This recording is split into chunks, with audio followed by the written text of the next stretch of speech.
looky there, and looky there.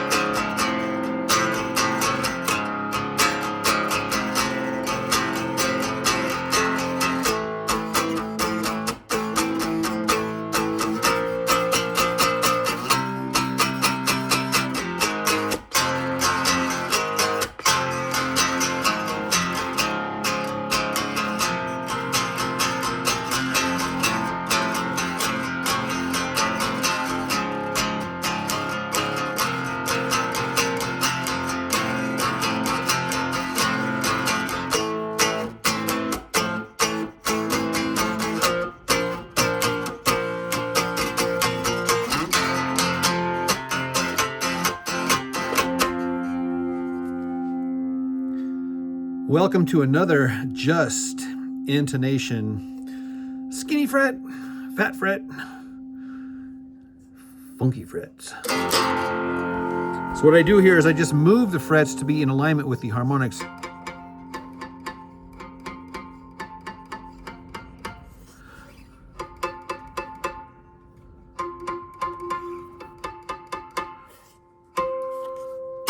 I'll show you how it works. So here is my harmonic template. Now these ratios are the divisions, the mathematical divisions from the nut to the saddle. For example here, this one here is divided by 2. I know it looks backwards, but that's basically divided by, it's the first of the division of 2. And that's the 12th fret, the double dot, which is the octave, right? That's right here. The next one here will be the 7th fret. This is divided by 3, and as you know, this is the 5 chord. The next division of harmonic division is going to be the divide by 4, and that's usually the 5th fret, and that's usually the 4 chord. Next we're going to do divide by 5. This correlates to the major third. This one here is moved quite a bit actually. Here's divided by 6. This is the minor third. This one here is divided by 7, and you see I have a red X there. We normally don't do the divide by 7. Some people call this the septimal minor third or whatever. It's a very interesting minor third sound. Most people find it annoying. In fact, I've heard, I have not confirmed, but I've heard that the piano muters put their mute there on the 7th order harmonic. Now all these other subdivisions are just further mathematical subdivisions of where the harmonics go. So sometimes we use these guys here and sometimes we don't. This one here that I was just playing, where did I go? I opted to do all of the micro frets. Now I want to show you, the point of this video here is I am currently in the middle of a build. Yay! Another one here. And so everything else is the same. All the fret slots, I have to do a double slot here because you know, there's probably better ways to do a fret slot in the middle here, but this is cigar box guitar, so we're going to just do two slots and then just fill in the gap here. I could go back and fill these guys in with wood putty if I wanted to, or I could just play it and get it all full of grunge. There's no right or wrong way and stuff like that, as long as the frets are there and they're all like flattened this way here. So anyhow, I'm up here to where I was going to do another mini. I still have 2 more minis to go here before I start filing the fret ends down. And I wanted to take some time here to show you kind of how I do this. First things first is you get out your ruler, right? You got a fine ruler with the, I even got a pink ruler for the ladies. You got to have fine divisions on here, right? And I like these, I got these small ones here. This one here's got a lot of little tiny little divisions on here. So let's use this one here. All I do is I just measure. I'm modeling it after this one here, so I just go and measure those micro frets, right? And it looks to me like it's just about a centimeter, 11 millimeters. 11 millimeters. Now, because I have a highly calibrated eyeball, I'm just I'm just I'm using my mind, and I'm looking in here. I have my reading glasses on so I can get a pretty good look here. And I'm guessing 11 millimeters. And I could go back and I could measure it to be exact here because I got this here. But again, these are cigar box guitars. I'm gonna give myself a little extra here. Maybe I'm gonna go like maybe 12 because I am gonna angle the edges of these guys down here. So let's go 12 millimeters. Now you should be wearing safety goggles because when these things fly out sometimes. So watch here, check this out here. I'm gonna aim for your eyeball. Ah, I missed. Guys, check out the sunshine. Sunshine in your eyeballs makes you go blind. Okay, I did want to show you something. There's a point to this, guys. What is it? If I go up close here and show you, isn't that cool? It's a cool like effect. Feedback effect. So I needed 6 of these things, and so I cut 8. Why? Because accidents happen, man. You drop that thing, you'd be looking for it. So just cut yourself a few extras because they are mini guys, right? So now we're going to take it over to the angle grinder, and we're going to grind down these edges because you can see the edges are just they're kind of sharp from the cut. Anytime you work with a grinder like this, you need to be very, very, very careful.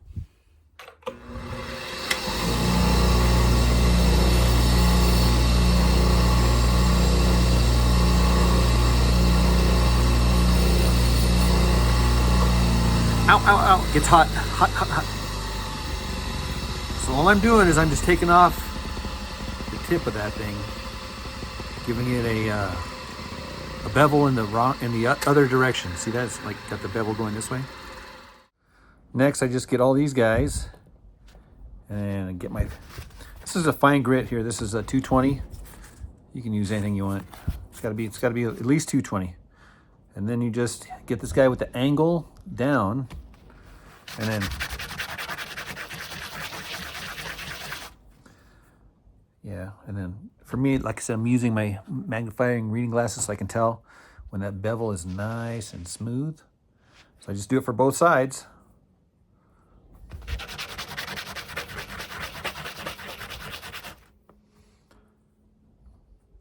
Now I could go back and do the outer edge here later, and I probably will. So this is really getting the inner edge as well as the outer edge. So again, I'm just creating these little mini me frets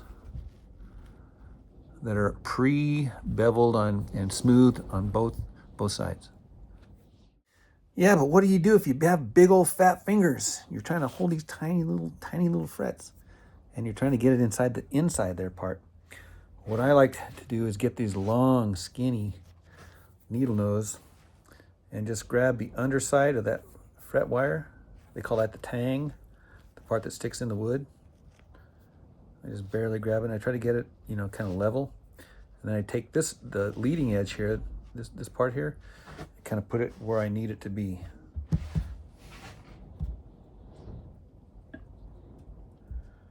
And then lovingly whack it. Whack, whack, whack, whack. And I'm always picking on people for having their frets sticking out in the top and the bottom. The way I rectify that initially from the build process is just come back here to this grinder here and then just get this guy at a nice 45-degree angle, or maybe a little steeper here, and then just grind them all off.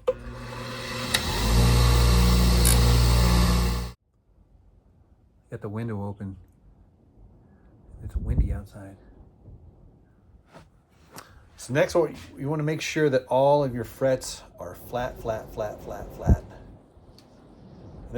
We do this all the time here. Typically, it's already all flat, but if not, mine are pretty flat. But all I do right now is, and you don't have to do this, but if you have access to like a piece of steel that's perfectly flat, all you do is just lay it on your fretboard minus the zero, right? Because the zero's higher, right? So all of the other frets should be the right plane, right?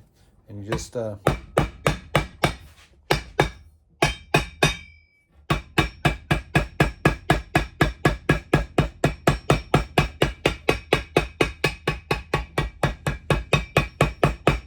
this way all the frets get the equal amount of downward pressure and there's not like, because if you're banging each one of them, sometimes you might, bam, hit it hard.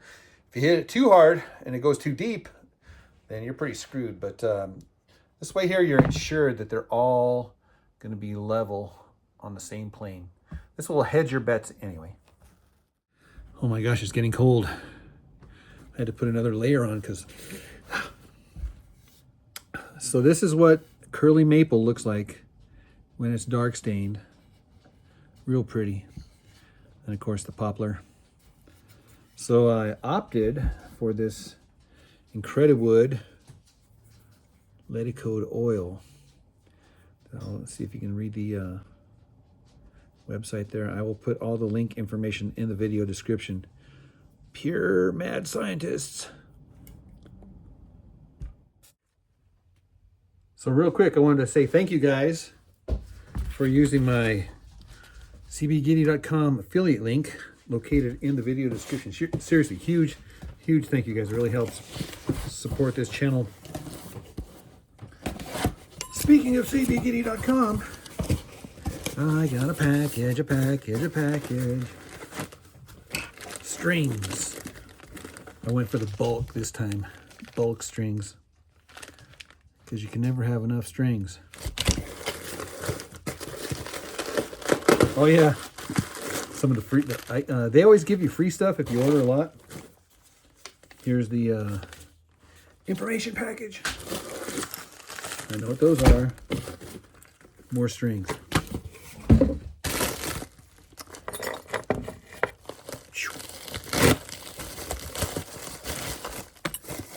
Screws. These aren't just your normal screws. These are your little mini golden screws, the tuners. Speaking of, oh yeah, and the black ones. So we got gold and black. And a plethora of tuners. Oh yeah, I wanted more of these things here because I like these kind. I'm just experimenting. I get kind of a variety. I even get some silver screws. More of these guys.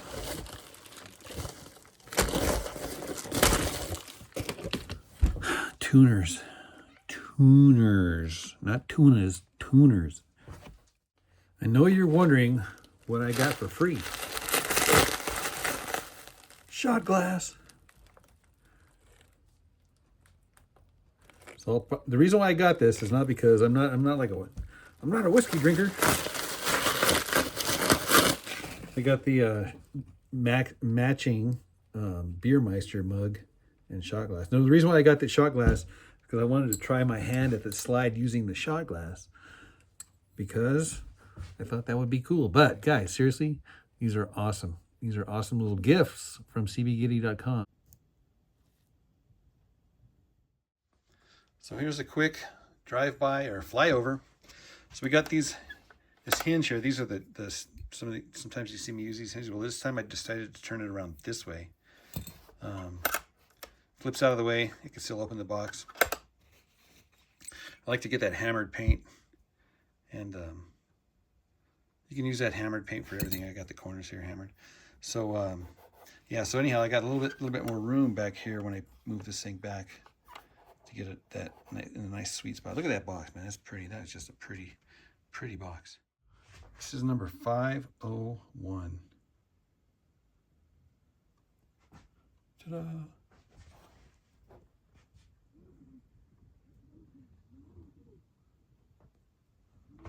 You'll notice that we have silver, gold, black,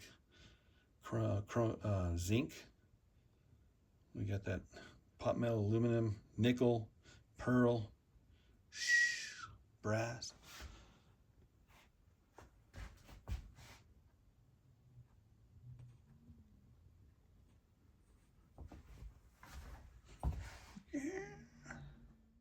And these are the strings, and that is the tuning. Toot toot. Now keep in mind, this is just intonated, right? We have We have some things to do here first. First thing we're going to do is we're going to cut these guys off. Get them out of our space.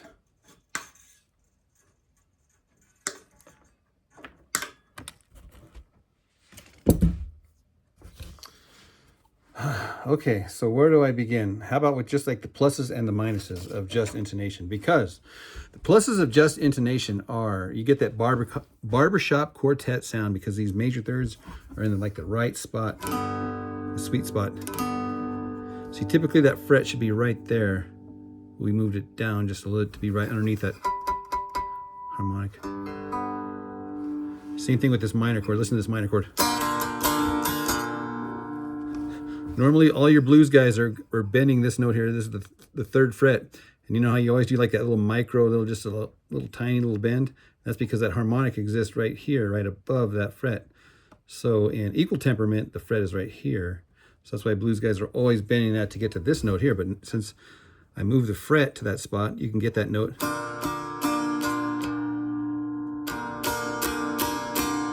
It's like the pure minor chord.